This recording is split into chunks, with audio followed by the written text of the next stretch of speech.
Welcome to the Dental Business Guide podcast. From money to marketing to management, this podcast will help you run a better dental business. I'm Aaron Mera, and for those of you that don't know me, we've got a good size audience tonight from all dotted around the country and beyond. And I'm the CEO of Samera. We're an advisory firm dealing with accountancy, finance, practice sales, and now we're actually doing digital marketing websites, that type of arena as well, managed by Chris and Alex and others in the team. But more about that later. So let's just take a step back.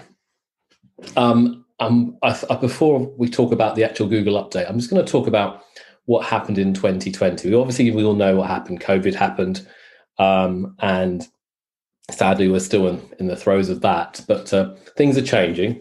But it proved and it showed how important online presence was. Okay, in so many sectors, not just in the dental sector, which I'll come to in a minute, but across so many sectors, how important online. And we know things like Amazon and all these other companies just did amazingly well, and they're just growing like these huge monsters.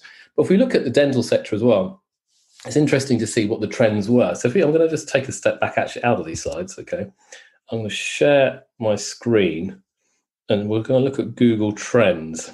Now, what this is telling, Google Trends is a tool that Google provides. Now, Google provide so many tools, so many great tools. And this is showing the search term emergency dentist that's been used since 2004 to present, to now, okay?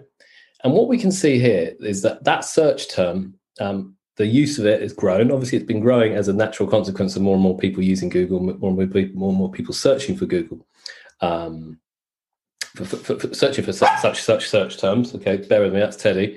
But what we can see here, these are the peaks at the end of each year, okay, around the December-January period, okay, we have these peaks. Why? Mainly because of people searching for an emergency dentist during those holiday seasons, during when maybe practices may be closed. And we can see it again there, kind of towards the end of the year. That's kind of December there, peaks. Then we can see it here. It peaks again in December 17, 18, 19. But most interestingly, this is where it peaked at the highest, okay? It peaked at the highest in March, April last year. Now, why does that happen? Because pretty much likely to be because of how the lockdown occurred. And suddenly, all dental practices were closed across the country, and people who were in pain were searching for that term emergency dentist. Now, why am I getting this across? Well, I'm just talking from our own experiences, knowing our own practices that we have, dental practices that we saw a considerable uptick in volume of people searching and calling up the practices even when we were closed, okay? All the calls were diverted to one place and answered and dealt with. Obviously, we couldn't see those patients, but triaging, tooth repair kits, filling repair kits were given out, sold, and that type of thing. But what it highlighted to us was that the need to have an online presence was strong, but also we had optimized and built our website at that time to be strong for the terms emergency dentist and the areas that we were kind of trying to focus on across the southwest, West London area. And that emanated in tons and tons of traffic coming to our website, and it grew. Now, how did we get all that traffic?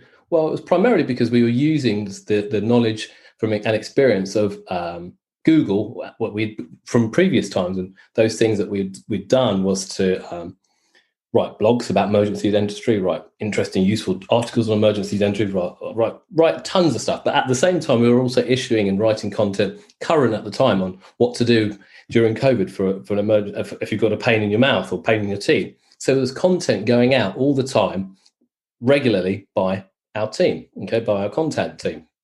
So why am I trying to get this across? Well, I suppose the point I'm trying to get across here is that Google was the funnel for so much traffic to come through to the website, and it has been our primary source of traffic for our website for the last 15, 20 years. And I can see it probably going to be it's going to continue like that going forward. Obviously, there are other traffic sources such as social and things like that, but Google is our primary source of traffic. And that's why I'm very much keen to get the message across that you need to be strong on Google if you're going to really kind of dominate the online space going forward. I hope that makes sense. So up until now, the word SEO, a search engine optimization, for the kind of to expand what the words are, has been the driver to try and get customers or patients or visitors to your website. Now, obviously, you can use pay-per-click advertising and get above the organic listings, but by far, SEO is the most cost-effective way of doing it if you do your SEO right. Now, up until now, Google's been updating and giving updates many times over the last few years, quite often unannounced. They just do an update and people's rankings go all over the place. But historically, these are the things that Google have always been kind of citing that they want websites to be. They want to make sure they've got backlinks. So, for instance, if you're a dental practice, if you've got a backlink from a local kind of business, for example, we have a practice in Wandsworth, so we want to have a backlink from the local Chamber of Commerce in Wandsworth. That gives our website authority, saying that it's a dentist and it's in Wandsworth. That's a quality link. In terms of keywords, we've managed and built or created blog posts that have relevant keywords for what we're talking about, such as emergency dentists, as I mentioned earlier. Google's updates or requirements was that you'd always have local SEO. So the Google My Business side of things, you've always got that correct and updated. The Google's historically have said we want to have a fast website. It needs to be fast. The pictures need to load quickly. It also needs to be mobile friendly. So if you haven't got a mobile friendly website, Google ranks you lower. And then also at the same time, it has a brand. It has people see it not just online, but they see it offline. They see and there's something called, I think, Google Brands as well on online as well. You can test, like I just showed you, Google Trends. So there's been a period of changes year after year that Google does, and as I said, usually they're unannounced. But this time, it's been announced that they've been talking about it for a while, actually. So why are they changing it? So I think the key thing that Google wants to, sorry, Teddy, let me talk. The key thing is why Google's changing it now is that they're always updating their algorithms anyway. Okay, they want to stop marketers playing the system. So what we saw over the last few years, let's say for example on backlinks, backlink factories emerged where people would basically send backlinks to your website. You could pay for that, and hopefully that would have a positive impact. Obviously, Google is smart enough and they can pick up these issues that know that people are playing the system. So what they're saying now is they want the person using the website, people, whether on their phone or whether on their computer, they want that experience to take and be the highest priority. Now, this gives an opportunity to lesser known brands, smaller businesses to really kind of usurp some of the big boys out there if you play by Google's rules and if you do what they say. Okay, so mobile traffic has now overtaken desktop traffic, and this is really all about mobile going forward. Yes, people use their desktops, but it's all about the phone. Okay, all about the phone and all about people trying to find you on the phone easily and quickly, and they want that experience to really take priority.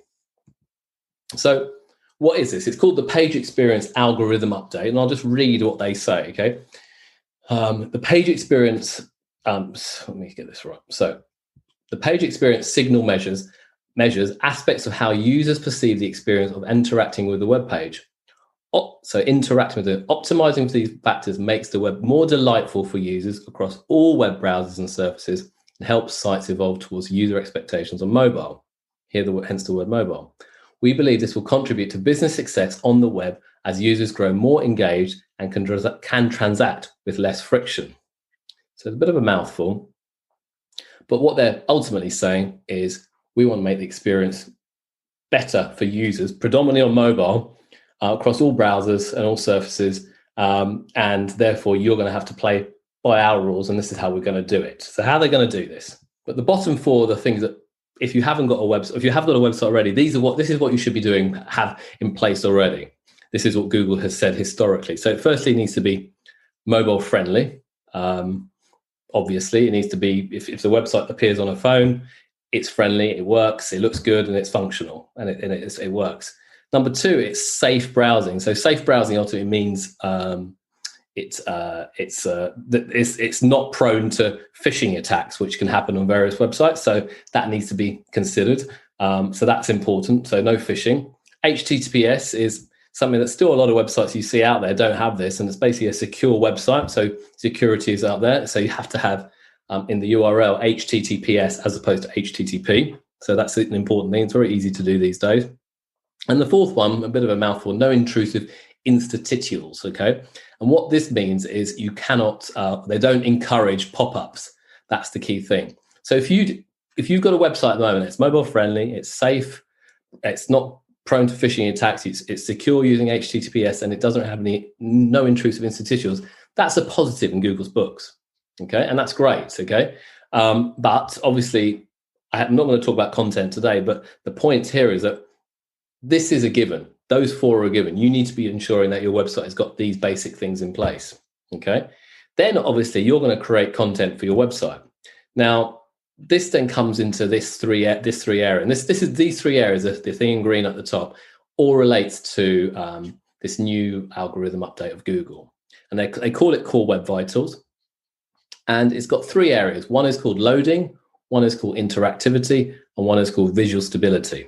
Okay, and I'm going to just move on here to this here. So what are these three things? So the first one is called loading, in brackets, largest contentful paint. Okay. In essence, this means how long it takes a page to load from a user's point of view. In other words, the time from clicking a link to seeing the majority of the content load on the page. So that's that time frame. You need to make sure you've built a page that takes this into account. Number two is interactivity. How long does it take for a user to interact with the website, like clicking a link, filling in a form, opening accordion text? And then the third bit is visual stability. How stable the elements are on the page are. Do links and buttons move around if you scroll around the page? How stable is it? Now you might be thinking, what are all these 3 points? Well, they've made it quite easy for people to ascertain, are they doing it right, or are they not? Is their website going to comply or not? You put your URL in and it comes up with a score. Okay. Now I'll show you, this is a bit of an older slide actually, but I'll show you the output of ours. I did it for the neem tree just earlier today. So this is the page that you go to and you'd enter your URL here. And I did one a little bit earlier somewhere. And it comes up with a score. Okay. So you can get a score of 0 to 49, 50 to 89, 90 to 100. Okay. And you've got two bits here, mobile and desktop. So in an ideal world, you want to be in the green, 90 to 100. Now you might be thinking, well, wow, this score's high, and it is high. Okay. Primarily because I've got a team that can deal with this and do this for us. And with developers and stuff. So, and then you can start seeing here, this is the kind of points they're showing here. First contentful paint was 2.6 seconds, largest contentful paint, 2.6, first input delay was 17 milliseconds, all of this data. But ultimately you've got to ball back to, is it in the yellow, is it in the red, or is it in the green? Okay. And I'm a simple guy and I'd like to see green. That's kind of my objective when I tell people. Now, what they also say here at the bottom, if you scroll down, they talk about opportunities, things you need to do. Remove unused CSS, remove unused JavaScript, eliminate render blocking, sort resources. Now, you might not be able to do that, okay? But if you've got a good developer in your team, they should be doing this for you. You need to be making sure that your site is taking into account these comments and suggestions there. Now, it's not as easy as you think, okay? Because if you remove certain things, the website might not look as nice, or the design might not be looking nice, or the website might have to be designed in a different way. So there's lots of things that have to be considered in making changes. But the whole point I'm trying to get across here is make sure that you go to this website and stick your own website URL on it and see what score you gets. Okay. You might be pleasantly surprised, or you might be thinking, oh my God, we're really low. We're not ready for this Google update. If that's the case, changes need to be made. That's the one of the things you should do to check your site. Now, what are some of the things you need to do? Some of the things include, just picture of mine's in the way. You need to reduce 400 errors, any errors that have 400 against them, broken links. One of the big things is to reduce or compress image size. Because remember, when you're loading up an image on a website, it can take time. So it needs to be compressed. Reduce large elements, reduce and minimize CSS and JavaScript. This site's built on WordPress, so there are various plugins that can help. So a plugin such as Lazy Loader, what that does is it loads the image slowly, okay, and not in full, okay. So that might not make the website look so crisp, but at the same time, it's speed, okay. And I think one of the things that people get wrong quite often is the hosting that they use. Getting the wrong hosting can make the website slower. So it's important you have the right hosting for your site as well. Now, this is all quite technical. I appreciate that, but I'm just trying to highlight these points to you because you need to be asking these questions of any competent, strong web development team that you have. Not web designer, web development. So this is the point I'm trying to get across here. You need to have a web designer that's working with a web developer. Those are the two key things. And the sad thing that I've seen in my kind of last 15, 20 years in business is that there are lots of web designers and they can make it look nice, but that's quite easy, really. Okay, but you need to make it look nice and go at speed, and that's when you need a developer. So you need a developer and a designer. Okay. In addition, you remember you could stick that link into that URL onto that developers page of Google. Also, you can check out your competitors and check out their website. You can check their speed and their loading times. Okay. Now you might be thinking, well, okay, that's great. Okay, I can see if they're doing any good, but you don't have to be quick. You just need to be quicker than them ultimately, as Chris has said here. And if they're quicker than you, you need to think, okay, what's so good about their website? What will audience be liking about their website? And so, what I suppose one of the key things is to think, how can I improve my score? And this may mean completely changing your website, might be completely building a new website from scratch, or it might be just tweaking a few things here and there on your site. Okay. We've mentioned here something called Ahrefs. Okay. Again, that's another SEO tool that we use. And we find websites with low domain scores and few links, and we want to see what their user experience is. Now, I personally think what's going to happen in May is that most people with websites haven't really realized the impact of what's going to happen with Google. And overnight, there's going to be real fluctuations of the organic listings of people, of their websites, okay? And there'll be some winners and there'll be some losers. But if you follow the guide and the information that I just showed you here, if you're working to this developer's guidelines here, basically, you're going to be in a much better place than some sites that don't. And that's the key message of today, is really make sure that you're on top of this, because May's only just around the corner. And before you know it, if you were reliant on Google traffic to your website, it could, I'm not saying it will, but it could mean that your traffic drops significantly, especially if your competitor in your local area has optimized for their needs. Okay. One of the other things you need to think about, and again, this goes back to user experience. This is what it's called, the user experience update, for a reason. Okay. You can use various plugins, and one plugin suggested here is called Crazy Egg if you're using, again, a WordPress CMS website. And it basically creates a heat map. So you basically install this software on the website, and it will record where people are going to on your site. And you can see where the red bits are, for instance. That's a popular place where people are visiting or clicking on. And you might be thinking that they should be clicking on courses, but no one's really clicking on that at all. It's going back to the logo here, or they're clicking on something here. Okay. So this will show where users are clicking on, what they're zooming on, and ultimately what they're scrolling on your website. Now, what the way Crazy Egg works is that you set it up and it will record over a week or 2 weeks the actions, and then it will kind of give a heat map report like this and explain what they think they're doing. And quite often, one of the things we've written here, are they clicking things that aren't links, or are they not clicking where you want to? So in this instance here, you've got people clicking this, probably just going back to the home page.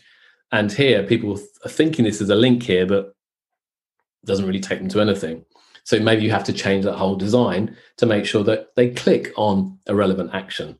And so this then tells you, helps you guides you, your development teams. I think, okay, we need to have clearer call to actions that says book now or learn more or whatever, very clearly on this page. For instance, you might have learn more here, and that take them to the courses here. Simple things like that make a fundamental difference to the traffic, the conversions, and the success of a website.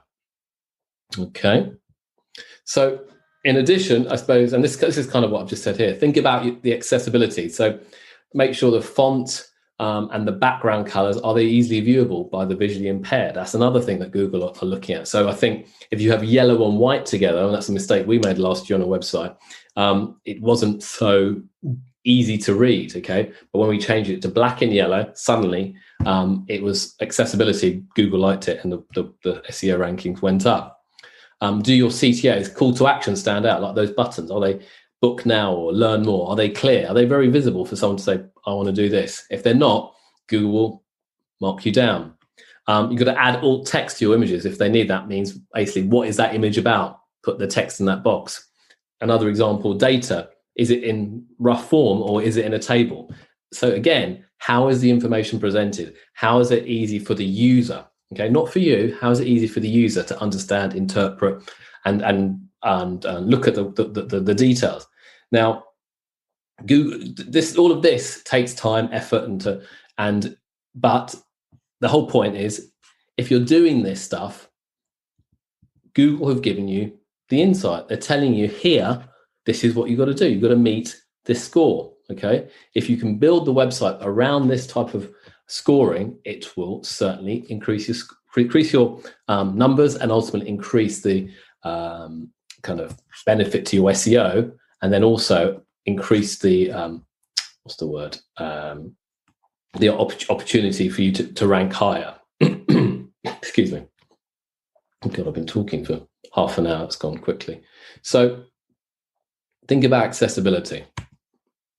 So key actions. What can you do? Okay, I'm coming up to my end, so I know it's a Wednesday evening. First thing, if you haven't, go to this link. Okay, check your site out. Check the speed. If it's a low number, you don't be shocked. Just kind of think, okay, there's work to be done. Speed is ultimately going to be the most important one of these things. Speed. When you're on a mobile phone, when you see something that takes forever, you'll kind of switch off and say, forget about it. However, if it's fast, Google likes that. It'll optimize your page. It'll rank you higher. You need to make sure your pages are visually stable. Check your competition out. Use the heat map, as I mentioned, and make sure your website is accessible, as I said, under accessibility. Now, I hope that makes sense. Now, I'm going to just talk about, literally, we've got our coming up in April the 10th, okay? This is the team, okay? We've got Chris here in the middle. We've got George, who's our video guy, Nikita, Sarah, Alex, Matt, Zordi, others who aren't even on this slide. We've got a big digital marketing team, which we've built over the last, 2.5 years, which have helped not only our own business internally, okay, Samera, Neemtree, etc., but now we're at the stage where we've done it, we know what we're doing, we're now helping clients out there. Now, the reason I've done this is because I've learned from experience using other agencies myself before we had this team, and seeing kind of, well, they didn't really understand the problems that I've faced and my business faced, and they didn't really solve those problems. So I thought, you know what, I can build this myself. I have enough experience and knowledge of what I want and how I want to do it. I just need to build a team around me. So my team are considerably younger than me. Okay, they're in their 20s and 30s, but all very capable and smart in their kind of in their expertise. And that's kind of what you need today. You need smart developers, smart marketing, smart social media, smart video people. It kind of comes natural to these guys. So this event is Digital Marketing for Dentists. It's a webinar, 6 hours long on the 10th. We'll cover obviously the basics of how to create a high conversion website. We'll go into more detail of SEO. We'll talk about content. Content is key. This is the key thing. And whether it's blogs or videos or podcasts, We'll be talking about social media platforms, which ones to be using. We'll be talking about pay-per-click, like Google Ads, Facebook ads, and then of course, remarketing. Now, again, it's on sameradental.com is the link, and we have a webinar code, coupon code, you can get £50 off, and the code is webinar 17032, 170321, i.e. today, so webinar 170321, and you can get £50 booked off. So that's the event. And then following that, just to highlight to those out there who may be in the market for digital services, we are, as I mentioned, doing now services for clients, websites, digital marketing, and we kind of bundle it together because we've got the whole team, and that's working quite effectively as well. And I'll click on this link. So this summarizes the services that we provide. We only take on maybe maximum one client a month. Okay. Why? Because we want to do it right. It takes time. Doing digital marketing is not easy. Okay. It takes time. It takes patience. But if you do it right, you can really, really get a lot of customers, a lot of patients through your door. You can go in your own time and look at this link. Okay. I won't dwell on that. And then finally, back to the slides. So that's the digital marketing, that's the event. If you need any help, obviously Chris ideally is the person to reach out to. His email address is there. Alternatively, you can get in touch with me. I'll put you in touch with Chris or Nikita or Alex. There's so many people in the team now, which is great. Okay, that's what I'm really proud of. We've got a team that know what they're doing. That's an exciting thing and development side for the digital marketing side of things. So if you need any help, we're here to help. And then lastly, if you haven't seen us all about already, okay, I just want to kind of promote our podcast. Okay, again, this has been really well received. It's just been going about 5 weeks and we've had literally thousands of downloads of it. So we're updating the podcast maybe 2 or 3 times a week with different podcasts, different team members talking, whether it's myself, Chris, Nigel, Alex, Nikita, Smita, you name it. And what we're trying to do is share our knowledge and experience out there to people, and it's free to download. You can get it on Apple, Spotify, all of these usual platforms, and I hope that helps. So that's the podcast. That's the webinar for tonight. I've kept it short and brief, but if you need any help, get in touch. If you're interested in attending the event on the 10th of April, please do use that webinar code. I hope that's been useful, and reach out and give us a shout if you have any questions. Okay, thank you very much. Thanks for listening in to the Dental Business Guide podcast. We welcome your feedback, and if you're enjoying it, please let your friends know too. Until the next time on the Dental Business Guide podcast.